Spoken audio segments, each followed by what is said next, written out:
Bismillahirrahmanirrahim. Assalamualaikum warahmatullahi wabarakatuh. Alhamdulillah rabbil alamin, wassalatu wassalamu ala asyrafil anbiya'i wal mursalin nabiyina wa sayyidina Muhammadin wa ala alihi wa sahbihi ajma'in. Amma ba'd. Alhamdulillah, di pagi yang berbahagia kali ini masih di bulan suci Ramadan, hari yang keberapa nak? Ke-26. Kita masih kembali diberi kekuatan, kesehatan, hidayah serta taufik dari Allah Jalla wa Ala sehingga kita bisa kembali mengikuti kuliah subuh online. Kita berharap semoga Allah Azza wa Jalla berkenan untuk melimpahkan kepada kita semuanya ilmu yang bermanfaat sehingga bisa kita amalkan sebagai bekal untuk menghadap kepada Allah Jalla wa Ala. Allahumma amin. Salawat dan salam semoga senantiasa tercurahkan kepada junjungan kita Nabi Agung Muhammad sallallahu alaihi wasallam, kepada keluarganya, sahabatnya dan umatnya setia mengikuti tuntunannya hingga akhir nanti. Anak-anakku yang Abi cintai dan juga segenap pendengar serta pemirsa yang mudah-mudahan semua senantiasa dirahmati oleh Allah Azza wa Jalla. Kali ini kita akan memasuki tips yang ke-12. Silahkan dibuka di halaman 27. Untuk mendapatkan kebahagiaan. Apa yang ke-12? Silakan dibaca Mas Ukasyah. Bergantung kepada Allah dan bertawakal kepadanya. Bergantung kepada Allah dan bertawakal kepadanya. Atau dengan istilah yang lebih simpel, tawakal. Jadi salah satu yang bisa mendatangkan kebahagiaan adalah tawakal kita kepada Allah. Ketergantungan hati kita kepada Allah. Tawakal itu ibadah yang tempatnya di dalam hati atau lisan atau anggota badan, Mas Anjasya. Tawakal di dalam hati. Bagus. Tawakal itu tempatnya dalam hati. Belum tentu orang yang ngomong aku tawakal, dia benar-benar apa? Tawakal. Contoh, ketika kita keluar rumah, kita baca doa apa, Mas Abdurrahman? Bismillahi tawakkaltu. Dengan menyebut nama Allah, aku bertawakal ala Allah, kepada Allah. Berarti kan lisannya itu ngomong apa? Tawakal. Tapi belum tentu orang yang seperti itu dia betul-betul hatinya tergantung kepada Allah. Belum tentu. Ya. Ada orang sudah mengucapkan Bismillahirrahmanirrahim ala Allah tapi masih cemas, masih takut, masih was-was. Itu berarti tawakalnya baru di mana? Di lisan. Belum sampai masuk ke dalam hati. Ya. Baca masuk kasyah jika hati selalu bergantung kepada Allah, bertawakal kepadanya, tidak larut dalam bayang-bayang ketakutan serta pikiran-pikiran buruk, diiringi kepercayaan kepada Allah Ta'ala seraya mengharap karunia-Nya, maka semua itu akan mengusir perasaan gundah dan sedih dan menghilangkan berbagai penyakit jiwa maupun fisik. Hati akan kembali mendapatkan kekuatan, ketenteraman dan kebahagiaan yang tak terlukiskan. Ya. Ketika hati bertawakal kepada Allah, bergantung kepadanya, maka dengan izin Allah itu akan mengusir perasaan gundah dan sedih. Dan juga akan mengusir penyakit jiwa maupun penyakit fisik. Kemarin kita sudah sampaikan bahwa penyakit itu ada yang sifatnya penyakit fisik. Contohnya apa, Mas Anjasya? Stroke, pilek, batuk. Ada yang sifatnya kejiwaan. Ada yang sifatnya kejiwaan. Perasaan sedih, gundah, ya, was-was, ya. Apa? Gila, ya. Nah, semua itu bisa dihindarkan ketika seorang itu bertawakal kepada Allah. Menggantungkan seluruh nasib dan jalan hidupnya kepada Allah. Ya. Nanti kita akan bacakan ayatnya. Dan ternyata kalau kita teliti, banyak orang-orang yang sakit. Itu ternyata sebenarnya sakitnya itu berawal dari hati yang sedang sakit. Fisiknya Masya Allah, sehat walafiat. Ya, tapi karena diawali dari hati yang rusak, dari hati yang sakit gara-gara salah satunya tidak diisi dengan tawakal, maka akhirnya fisiknya jadi sakit semua. Dan itu jelas disampaikan oleh Nabi SAW. Ala wa inna fil jasadi mudghah. Idza salahat salahal jasadu kulluh wa idza fasadat fasadal jasadu kulluh. Sesungguhnya di dalam tubuh manusia itu ada segumpal daging. Seandainya segumpal daging ini baik, benar, sehat, maka seluruh anggota tubuh akan baik, akan benar, akan sehat. Namun seandainya rusak segumpal daging itu, maka seluruh anggota tubuh pun akan rusak. Ya. Apa segumpal daging itu? Kata Nabi, ala wahyal qalb. Ketahuilah segumpal daging itulah kalbu. Ya. Kalbu apa Mas Anis? Hati. Hati atau jantung?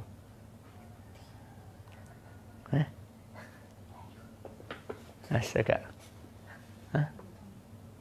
Jantung.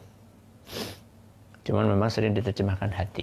Ya. Tapi yang dimaksudlah jantung. Ala wahyal qalb. Di dalam Al-Quran, al-qulubul lati fis sudur.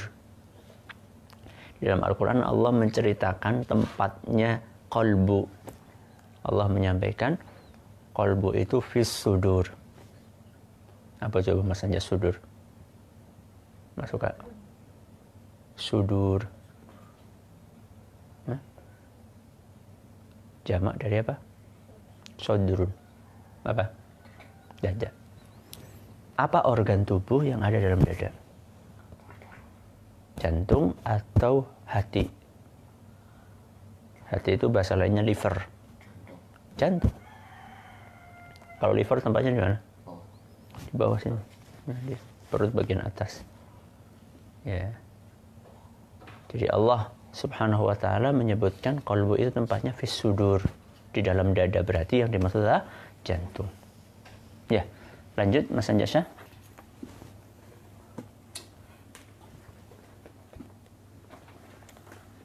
Betapa banyak rumah sakit yang dipenuhi oleh orang-orang yang sakit karena dihantui bayangan-bayangan buruk. Bayangan-bayangan buruk. Betapa banyak masalah ini mempengaruhi mereka yang kuat hatinya, apalagi jika dia orang lemah. Betapa hal ini sering mendatangkan tindakan bodoh dan gila. Orang yang sehat adalah orang yang Allah sehatkan dan Allah berikan taufik untuk berjuang melawan hawa nafsunya, untuk mendapatkan sumber-sumber kekuatan bagi hatinya dan dapat menyingkirkan yang dapat menyingkirkan kekhawatiran yang menimpanya. Ya, bagus. Di sini disebutkan betapa banyak orang sakit itu berawal dari masalah-masalah hati yang tadi sudah saya sampaikan. Berapa kali saya ketemu sama dokter, dan bahkan saat menemani jadati, ya, nenek kita, itu dokter menyampaikan bahwa obat itu hanya sekian persen. Faktor lain yang sangat penting untuk menunjang kesembuhan adalah keyakinan. Apa? Keyakinan. Keyakinan tempatnya di mana? Hati. Lagi-lagi di hati. Ya, optimisme, keyakinan. Cuman kalau orang yang beriman itu percaya dirinya itu bukan karena kekuatan fisik pribadinya, tapi percaya dirinya karena dia punya Allah. Itu bedanya. Ya, PD-nya orang yang beriman dengan PD-nya orang yang tidak beriman itu berbeda. Kalau PD-nya orang yang beriman itu sebagaimana yang kita baca, wala takilni ila nafsi tarfata ain. PD-nya orang yang beriman itu bukan karena ketergantungan kepada kekuatan fisik pribadinya, kekuatan diri sendirinya, tidak. Tapi PD-nya orang yang beriman karena dia punya Allah. Ya, dan Allah sudah berjanji, baca Mas Abdurrahman. Allah berfirman, "Man tawakkal 'alallahi fahuwa hasbuh." Siapa yang bertawakal kepada Allah, maka niscaya Allah akan mencukupkan keperluannya. At-Talaq ayat 3. Artinya Allah mencukupkan segala keperluan agama dan dunia. Orang yang bertawakal kepada Allah hatinya kuat dan tidak terpengaruh oleh bayang-bayangan, ilusi, dan tidak goncang oleh berbagai kenyataan, karena dia tahu bahwa sikap tersebut menunjukkan kelemahan jiwa, ketakutan, dan kegelisahan yang tidak beralasan. Di samping itu, dia pun mengetahui bahwa Allah Ta'ala akan menanggung beban orang yang bertawakal kepadanya dengan kecukupan yang sempurna. Maka dia percaya kepada Allah dan tenang dengan janjinya, sehingga hilanglah kegelisahan dan kekhawatirannya. Kesulitan berganti kemudahan, kesedihan berganti kegembiraan, dan ketakutan berganti keamanan. Ini ayatnya yang tadi Abi sampaikan. Surat apa tadi? At-Tolak ayat 3. Mas Anjas hafal nggak? Apa bunyinya? Bagus. Masya Allah. Wa may yatawakkal 'ala Allah fa huwa hasbuh. Barang siapa yang bertawakal kepada Allah, maka Allah akan cukupi. Mas Abdurrahman, cukupi apanya? Semuanya. Karena di sini Allah Azza wa Jalla tidak mengatakan mencukupi dalam masalah A atau mencukupi dalam hal B, enggak. Tapi Allah mengatakan fahuwa hasbuh, Allah akan cukupi. Ketika Allah Azza wa Jalla tidak batasi, berarti tidak terbatas. Urusan dunia atau akhirat? Hah? Dua-duanya. Ya, Allah akan cukupi kesehatannya, Allah akan cukupi keluarganya. Ya.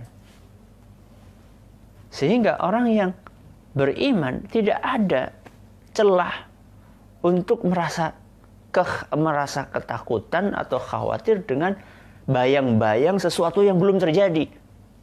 Jangankan sesuatu yang belum terjadi, yang sudah terjadi saja dia tidak ketakutan. Ya. Karena dia meyakini betul seandainya dia bertawakal kepada Allah, maka urusannya akan dipenuhi sama Allah Azza wa Jalla. Urusan dunia, urusan agama. Ya. Dan Allah sudah berjanji akan menanggung. Kemarin masih ingat orang-orang yang beriman itu ketika akan meninggal dunia, malaikat akan berkata apa? Alla takhafu wa la tahzanu. Dia nggak takut, dia nggak sedih. Kenapa? Karena dia yakin bahwa semuanya akan diurus sama Allah Azza wa Jalla. Mungkin anak-anaknya yang masih kecil-kecil akan diurus sama Allah Subhanahu wa Ta'ala. Contoh yang paling nyata adalah Nabi kita Muhammad Sallallahu Alaihi Wasallam. Beliau dikata para ulama adalah yatim hakiki. Yatim hakiki itu adalah yatim yang ditinggal oleh ayahnya sebelum lahir. Jadi nggak pernah lihat ayahnya. Nabi Muhammad SAW itu nggak pernah lihat ayahnya. Karena ketika Nabi Muhammad SAW masih di perut ibunya, ayahnya sudah meninggal. Siapa ayahnya, Mas Suka? Hah? Abdullah. Dan nggak lama kemudian begitu Nabi SAW lahir, ibunya meninggal. Subhanallah. Nggak punya bapak, nggak punya ibu. Ya. Wa wajadaka ailan fa'aghna. Surat apa itu? Hah? Ad-Duha. Wa wajadaka dhallan fahada. Wad-duha wal-laili idza saja. Ma wadda'aka rabbuka wa ma qala walal akhiratu khairun laka minal ula.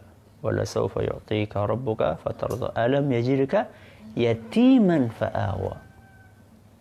Alam yajidka yatiman fa'awa. Bukankah Allah menemukanmu dalam keadaan yatim, kemudian Allah rawat? Jadi yang merawat itu siapa? Allah. Ya. Sehingga orang yang bertawakal kepada Allah tidak ada alasan untuk tidak yakin.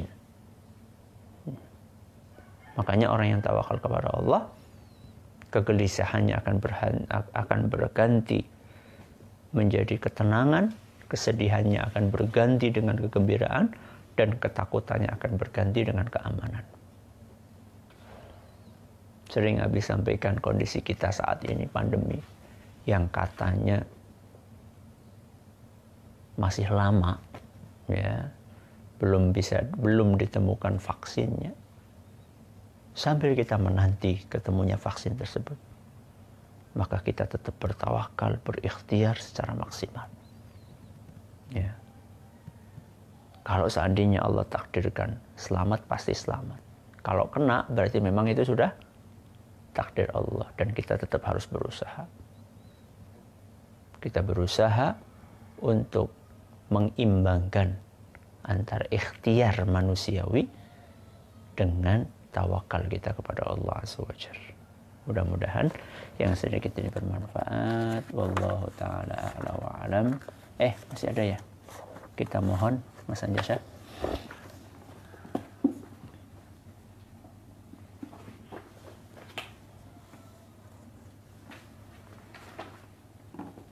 Kita mohon kepada Allah Ta'ala kesehatan dan keselamatan, dan memberikan kita karunia berupa kekuatan hati dan keteguhannya, dengan tawakal yang sempurna, yang dengan itu akan Allah tanggung segala kebaikannya dan menyingkirkan segala kesulitan dan keburukannya yang menimpanya. Keburukan yang menimpanya. Jadi kita banyak-banyak berdoa kepada Allah, mudah-mudahan kita dilindungi dari hal-hal yang tidak baik dan kita dikaruniai segala kebaikan oleh Allah Azza wa Jalla. Kita tutup dengan membaca doa kafaratul majlis. Subhanakallahumma wa bihamdika asyhadu an la ilaha illa anta astaghfiruka wa atubu ilaik. Wa sallallahu ala nabiyyina Muhammadin wa ala alihi wa sahbihi ajma'in. Wassalamu alaikum warahmatullahi wabarakatuh.